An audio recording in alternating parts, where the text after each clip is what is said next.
Today we're going to talk about something called an Informal Reading Inventory, or it's sometimes called an IRI. We're only going to cover the first part of that. We'll do part 2 in another video. So the first part of it is called a Graded Word List, or GWL.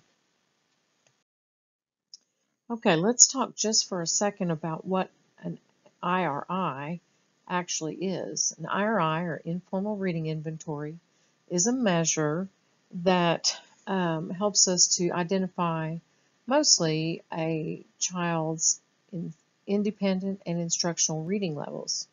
And that's necessary for us to identify so we can choose appropriate text for instruction.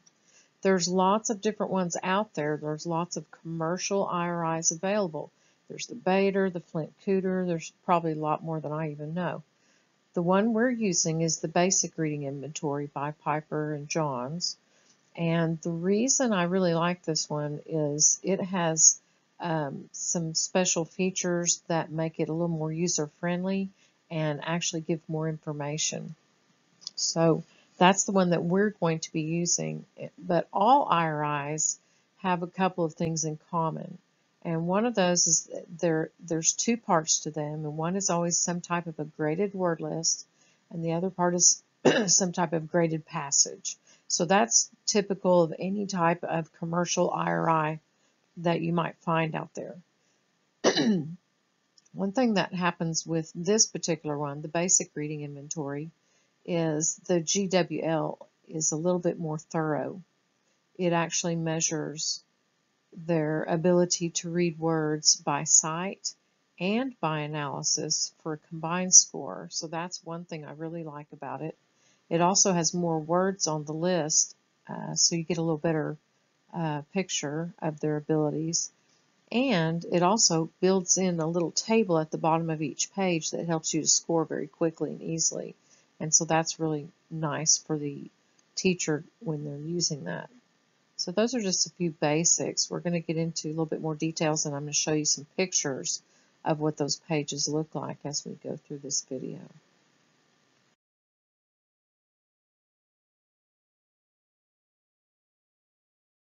Okay, we're going to get started talking about the GWL, which is the Graded Word List, the first part of the Informal Reading Inventory assessment.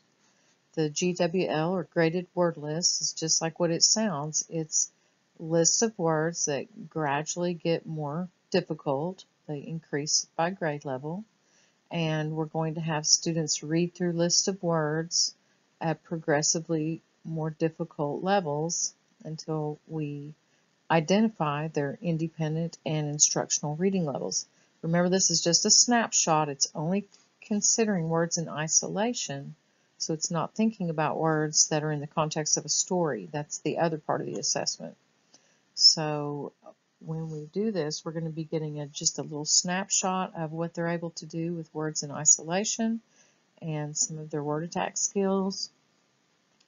And it gives us kind of a jumping off place. It'll also help us as we choose passages for them to read for the second part of the assessment. This score will help us decide where to start with that. You'll notice at the top of each form there'll be some coding. On your teacher score sheet, it will tell you what the coding means, but on the student's version it doesn't. That's on purpose. They don't really want the child to know or think about what reading level they're doing. They want them just to focus on the words. So, for example, on the kindergarten list, you'll see either KB, which means kindergarten beginning of the year, KM, which is kindergarten middle of the year, or KE, kindergarten end of the year.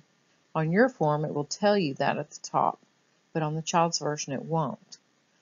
It's important for us to start with a list that the child can easily read. It's better to start a little too easy than to start more difficult and then have to go back. So my advice is, since it doesn't take very long to read the kindergarten list, to go ahead and start just at the beginning. Unless you know they're way, way above that, maybe you could start at the kindergarten end of the year or something like that. But it's always better to have them get a few successful lists before they get into more difficult lists that they might struggle with. You'll notice once you get past the kindergarten list, the coding changes a little bit. What you'll see is a 4-digit code, and they'll have 2 numbers in there that are identical, so like a double digit, and that's a little hint to you on what grade level it is. So for example, here you see 7141, those 2 ones, the double digits indicate that that's a first grade level text. And it will do that all the way up through 9th grade. You'll see 2 9s in the code for 9th grade. Once it goes over to 10th grade, that'll change. But you can see how that will work through 1st through 9th grade on all your word lists. So even if you're looking at the student version where it doesn't tell you what grade level it is, you can tell real easily by looking at that 4-digit code and looking for the double-digit number. Okay, as you can see here, we have 2 different pictures. One has an 8224. There's the double digit. You can tell that's 2nd grade. And the other one has a number with a 10 in it. That's once we get past 9th grade, then you'll see like a 10 in the number for the 10th grade. You'll see an 11 in the code for 11th grade and 12 in the number for 12th grade. So those are the only 3 exceptions to that double digit system that they have for coding the sheets.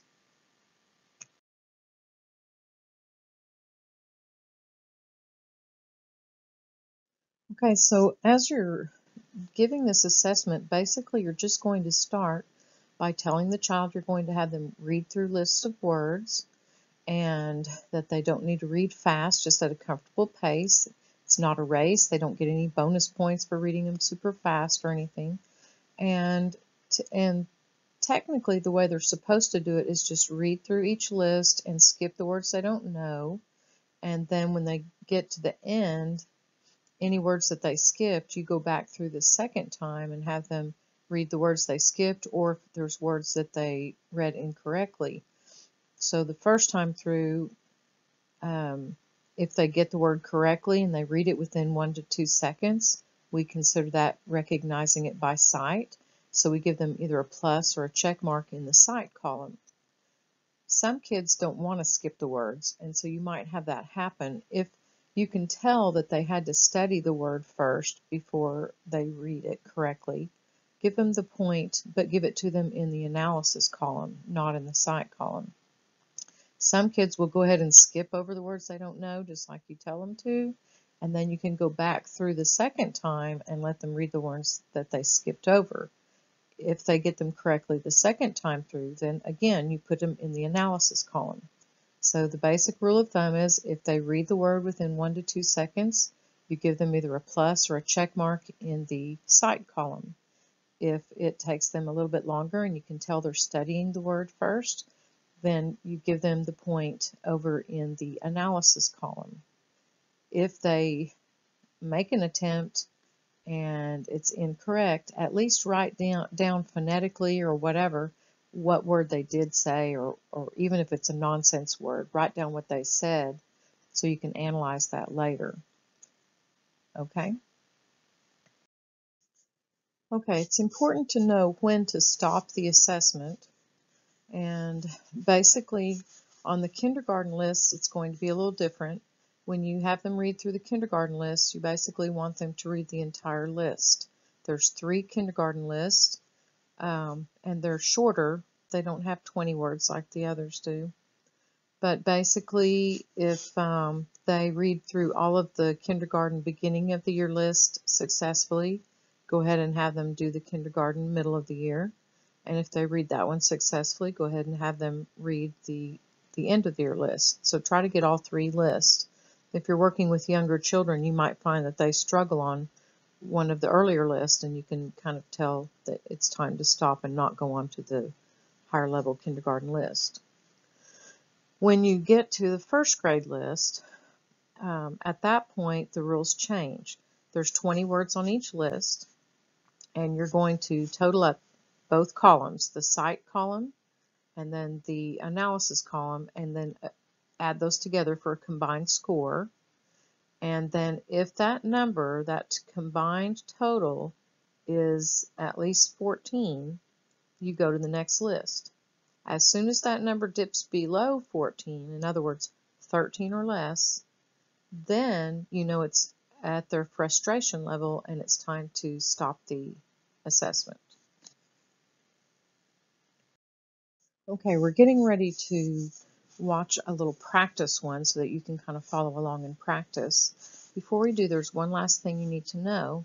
You need to use a cover sheet. The child should only see one word list at a time. It doesn't seem like that big of a deal, and with older students it might not be, but truthfully, with the youngest students it's very important because they can very easily get overwhelmed. So get you a piece of construction paper or typing paper or something and cut out 1/4 of it like you can see in my example. And when you're using the kindergarten list, you can turn that different directions to cover all but one list. And then when you get to the first grade and up list, where there's just 2 long columns, you can fold that paper in half and cover whichever side you're not using at the time. And this is an important step to make sure that they don't get distracted or overwhelmed, start shutting down because they get anxiety over too many words. And so this will really help you to keep them calm. It's also important that they don't see your score sheet. So even though in my video I was limited by the camera, it's really better to sit across from them so that they're not looking at your score sheet and not seeing your paper. And I always like to tell them ahead of time that I'm just writing down the good things I see them doing so that we can talk about it later. I don't want them to think every time I write something down I'm writing something bad or that they missed something that's not accurate. So anyway, make sure that you think about those things because that can create anxiety. You'll notice in the video that my grandson peeks over there because I'm sitting next to him and he's watching what I'm writing. He can't read it because it's scribbly, messy writing, but he's trying, and I think that distracts him a little bit. So make sure that you try not to do that so that your student isn't distracted by your score sheet.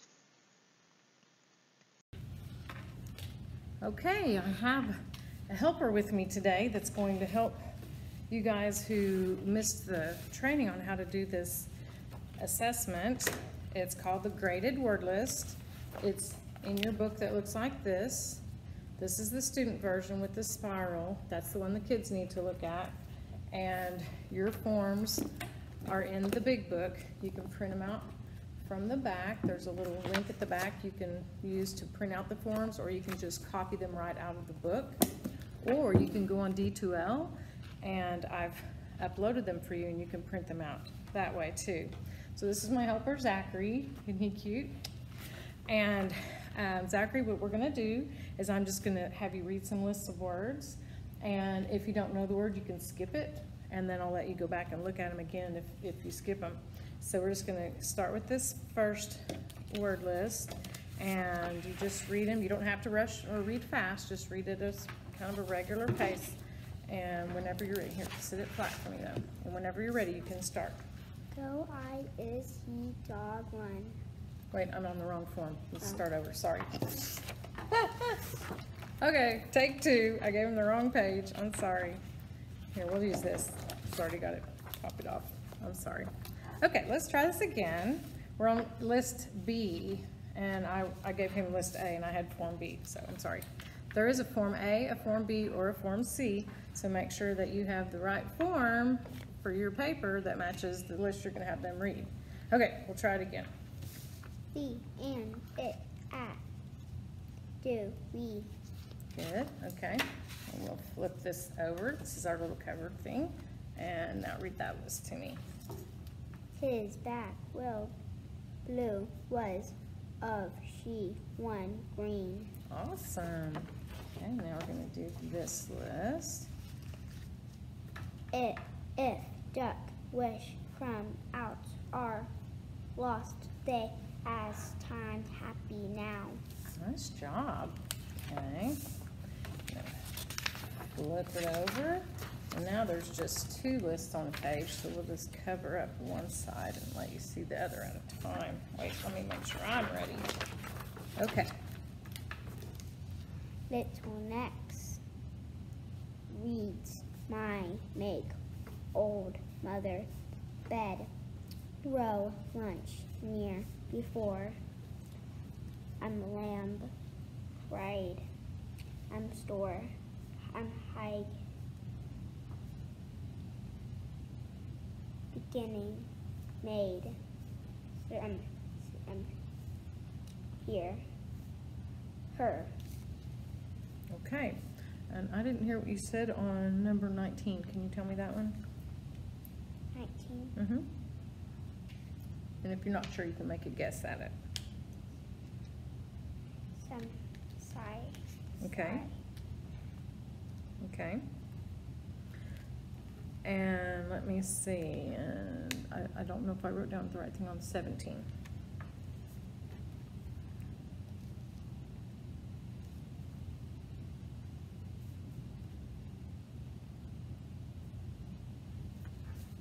You can just guess. What? On 17? You said you didn't spell it. Yeah, because I can't read my writing. What's that word? Oh. Beginning. Okay, good. Let's do one more list. No, beginning. Okay. Good job. Okay, last list. Do that one for me and then we'll be done.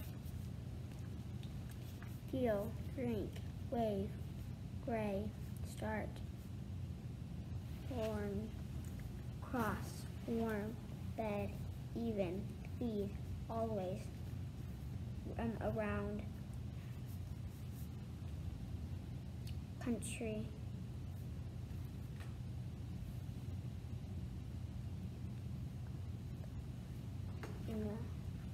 Okay. able, able, should, bottom, crowd, magician. Nice job. That was awesome.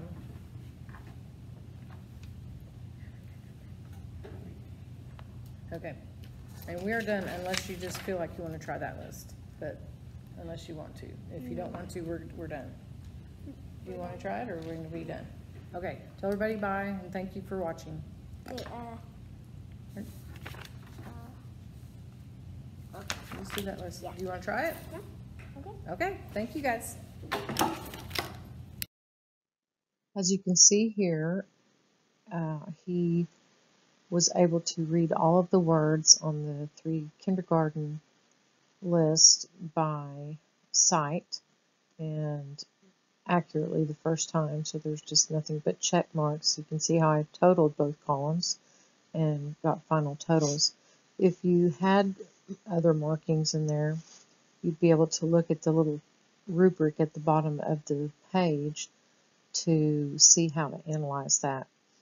So we'll talk more about that in another training, but you can see kind of how the kindergarten scoring is done. It doesn't go by the rule of the 13 and below to stop. It's scored differently, so you can see that there. Okay, as you can see here, we'll look at the first grade word list first. And I made a couple of errors. And if you make errors, just fix them or acknowledge them so that your data is not confusing. I forgot to go up and have him do number 10 again. He said lunch, and I should have given him an opportunity to look at that more closely, and he would have probably got that one right. That's my mix-up. I did give him credit for 13 and 16, lamb and high.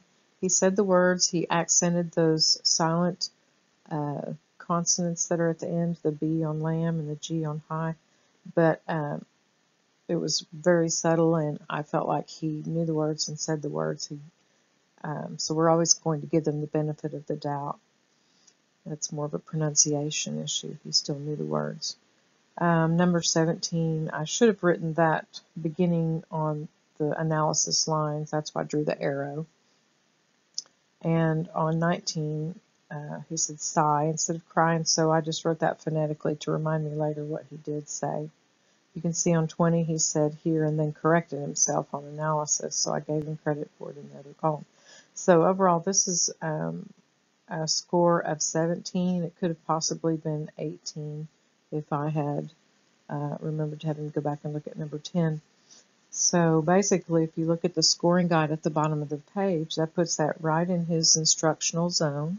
16, 17, 18 all falls in the instructional reading level, so right on target. And clearly his total score of 17 is 14 and above, and so by the rules that we established, if it's at least a 14, we go to the next list. So we did that. And on the next list, you can see he still did really well.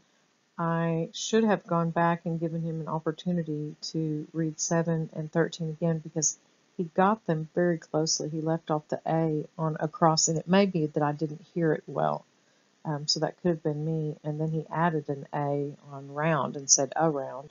So I think if he had analyzed that and looked at it carefully, he probably would have gotten that one also.